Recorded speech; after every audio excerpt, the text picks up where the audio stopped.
Mislim, da je ena skupna stalnica je to, da prvo morate pogledati, kakšen je trg. Morate res naštudirati trg v nulo, kdo so konkurenti, kaj se dogaja, kakšni so trendi. To je veljavno za vse. To je ena vzporednica. Potem, ko greste pa naprej v sodelovanje z lokalnimi partnerji, je pa tok različen. Amerikanci so čist drugačni od ljudi iz Bližnjega vzhoda, od Evropejcev, Nemci so drugačni od Italijanov, tako da vsakega posebej potem treba glede na kulturne razlike pa enakosti obravnavati. V bistvu s tem, ko jim vi date možnost, da razumejo idejo, ki jo mi predlagamo, pa jo začnejo v svojem dejanskem poslovanju uporabljati, to pomeni, ja, rabite 1-2 leti, da se ta zadeva razvije, pa veste, da boste vi njegova prva izbira vedno, ko boste hoteli lansirati nekaj novega. Ker vlagate v njega, potem bo tudi on ta vložek vrnil nazaj.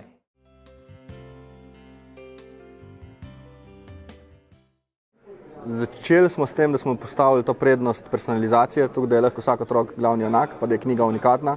Najprej smo postavili to v ospredje, ampak ni pa to zdaj razlog za uspeh na tujih trgih. To smo ugotovili kakšne 2 leta nazaj, ko smo spremenili celo logiko delanja teh personaliziranih knjig. In namreč zdaj delamo knjige tako, da najprej delamo prodajni hit, najprej delamo hit knjigo, šele na to dajemo gor personalizacijo.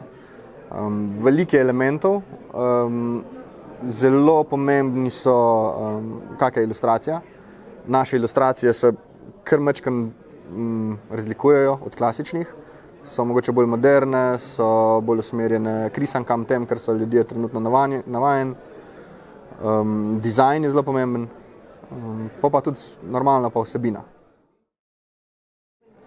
Govorimo o tem, da smo septembra 2013, ko smo začeli, smo v celem septembru vložili v oglaševanje 300 evrov, v 2017 pa 1.150.000. Tako da o tem govorimo. Lahko se naredi kak dan v sezoni, da tudi 25.000 evrov vložimo v Facebook. Jaz mislim, da se malo hecamo, da šaflamo denar noter, da ga mečemo noter, ampak je tukaj v zadnji kar zelo pomembna formula.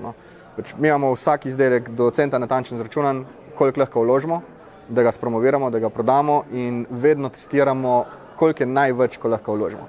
Se pravi, to se bo naredili tudi kakšen dan, da bomo fajn minus usekali, ampak je pa to zelo dobra šola za 20 dni naprej.